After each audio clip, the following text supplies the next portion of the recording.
Nggak ada, saya nggak ada kontak kemana-mana karena memang waktu saya bermasalah gitu, pribadi saya ada masalah, saya malu mengurung diri, emang iya gitu loh. Tapi sebelum ini naik ke media, pihak om saya kan sudah menghubungi bapaknya Reski.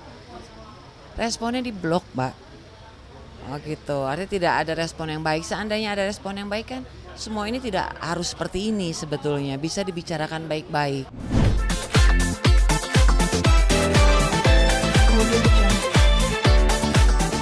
Mbak Tiara ini ya sudah muncul di media ya. Alhamdulillah gitu ya. Allah membuka pintu hatinya gitu ya. Akhirnya dia maju ke publik untuk membuka kebenaran tentang saya dan Reski. Karena kebetulan dia saksi kunci saya. Artinya kenapa saksi kunci? Karena dia mengetahui awal perkenalan saya. Perjalanan dia tahu. Bahkan dia ini tahu lebih dalam masalah Reski. Kenapa? Karena dia sekretaris Reski. Jadi dia ini sekretaris bapaknya dulu dan dia sekretaris Reski gitu. Selama berapa tahun gitu? Aku kurang tahu berapa tahunnya, cuman cukup lama. Kalau nggak salah itu dia mulai kerja tahun 2009 sama bapaknya dulu gitu. Kalau tidak salah ya, gitu. Semuanya jadi sekretaris dan akhirnya tahu semuanya tentang Mbak Weni dan Tahu, dia tahu semuanya.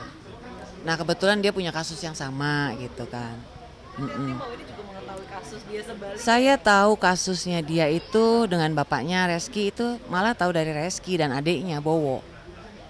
Mereka pernah cerita sama saya gitu. Dulu sebelum saya kenal dekat sama Mbak Tiara ini. Jadi komunikasi sama Tiara sekarang gimana? Sudah Kita mempersiapkan. enggak sih sebenarnya kita justru jauh sekarang gitu kan.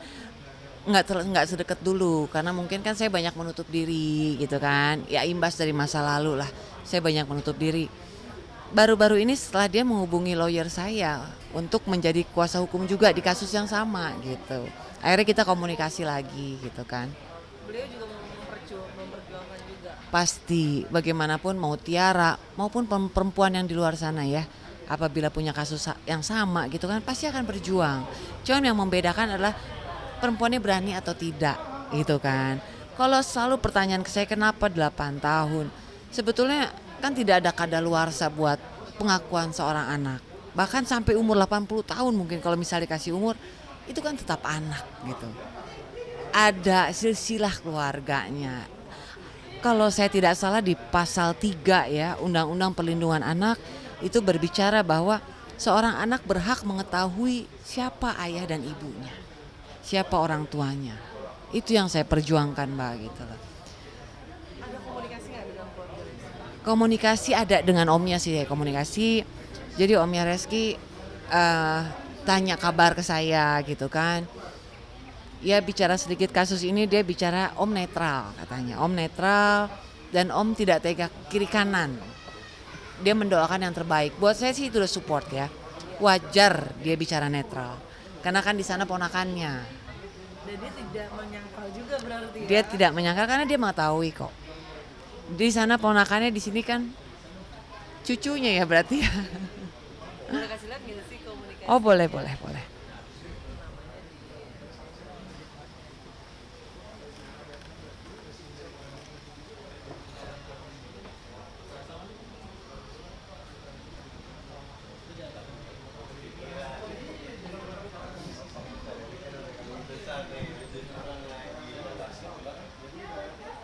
Boleh diangkat aja. Oh boleh. Ini aja kali ya namanya diginin kan. Oke. Gini ya. Sip. Jangan.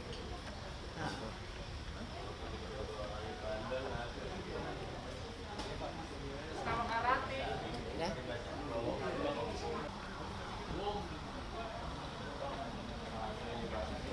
Oke kak, sip.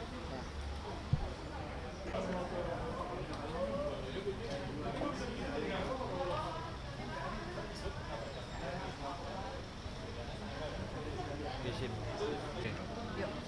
Ya ada sih chatting bahwa omnya pun ngakuin bahwa yang saya minta kan pengakuan tok ya. Bahwa mau gimana pun masalahnya ya menurut omnya sendiri ya anak tetap anak gitu loh. Jelas ya. Iya. Mau yang dari pihak Tiara maupun pihak Reski ya anak tetap anak. Artinya bisa dibilang selama bertahun-tahun memiliki hubungan baik ya dengan keluarganya ya.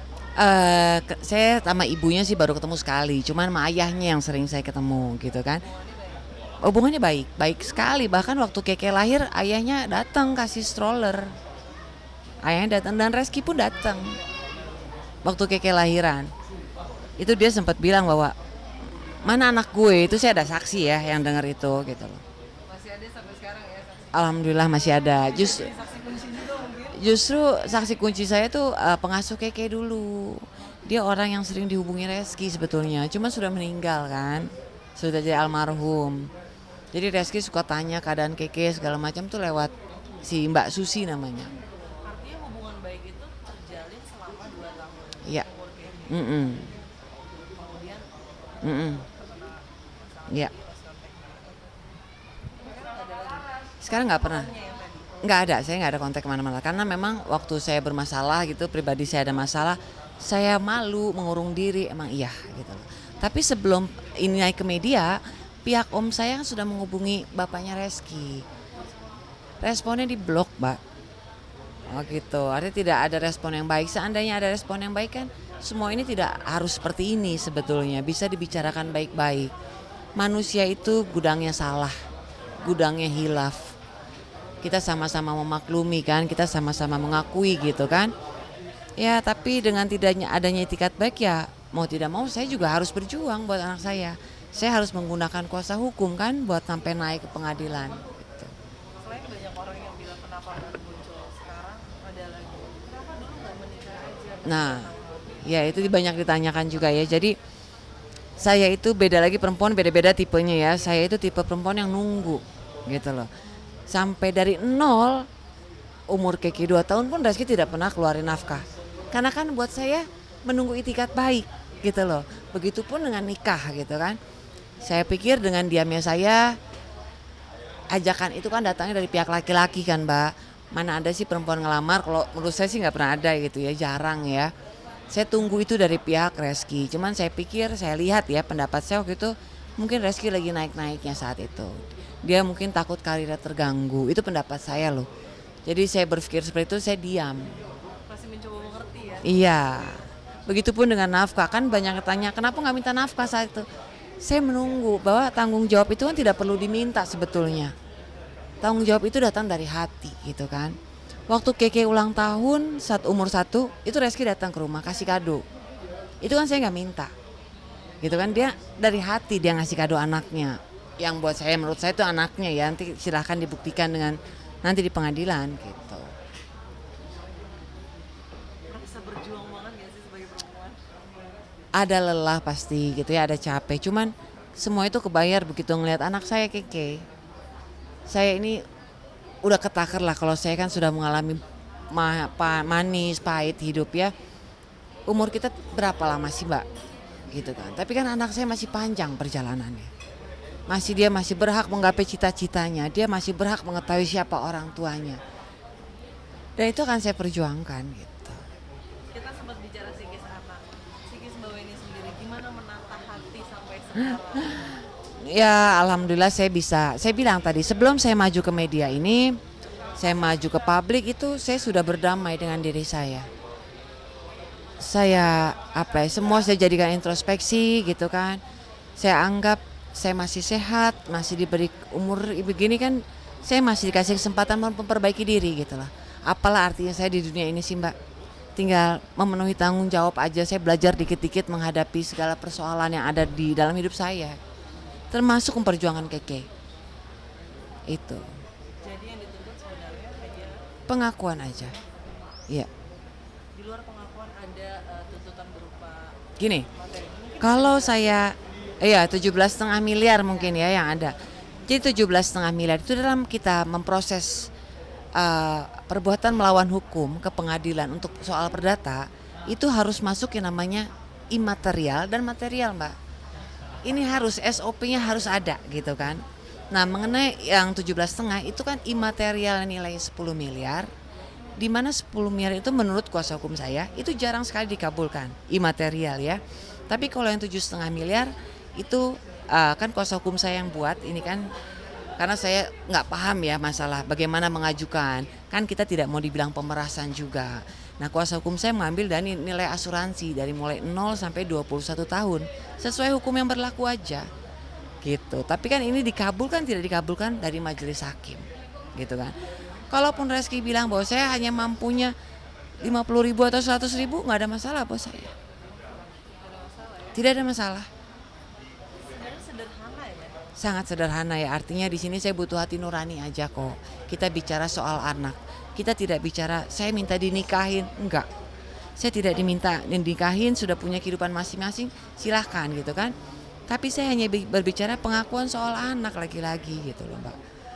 Simple menurut saya, cuman kan saya nggak tahu di pihak sana. Dan tes DNA itu Tes DNA itu ukurannya adalah menurut kami dan pihak kuasa hukum kami, saya bahwa pembuktian ini sebenarnya bukan soal foto. Foto itu hanya menjadi bukti yang sekian lah. Tapi lebih ke tes DNA yang membuktikan. Karena kan harus identik atau tidak gitu. harapannya apa sih Mbak, dia sampai sekarang nggak muncul? Mungkin ada pesan kalau misalnya nonton. Nggak ada pesan sih. Nggak ada. Kalau buat pihak sana nggak ada pesan. Misal nanti perkara ketemu. Ya mau tidak mau ya saya memang kalau dari saya sih sudah siap ketemu. Dari awal pun ya saya selalu hadir persidangan kan. Bahwa saya bertanggung jawab atas gugatan saya sebagai penggugat. Saya hadir di persidangan gitu kan. Jadi kalau ketemu ya saya sudah siap. Apa yang mau disampaikan udah tahu ya. Saya sudah siapkan apa yang mau disampaikan lah. Kalau tiba-tiba misalnya melaporkan balik, Uh-uh. siap juga. Kalau ini dilaporkan balik ya nggak apa-apa. Sangat siap dong Mbak. Saya maju ini sudah tahu resikonya gitu kan. Artinya kalau ini ada pencemaran nama baik atau dilaporkan, monggo kita buktikan sama-sama. Kan pasti kalau pencemaran nama baik, kita harus buktikan dengan DNA dulu dong. Benar tidak ada pencemaran di sini? Benar tidak yang saya omong ini tidak berdasar? Gitu kan? Resikonya besar gitu loh. Biar siap ya. Iya. Oke deh.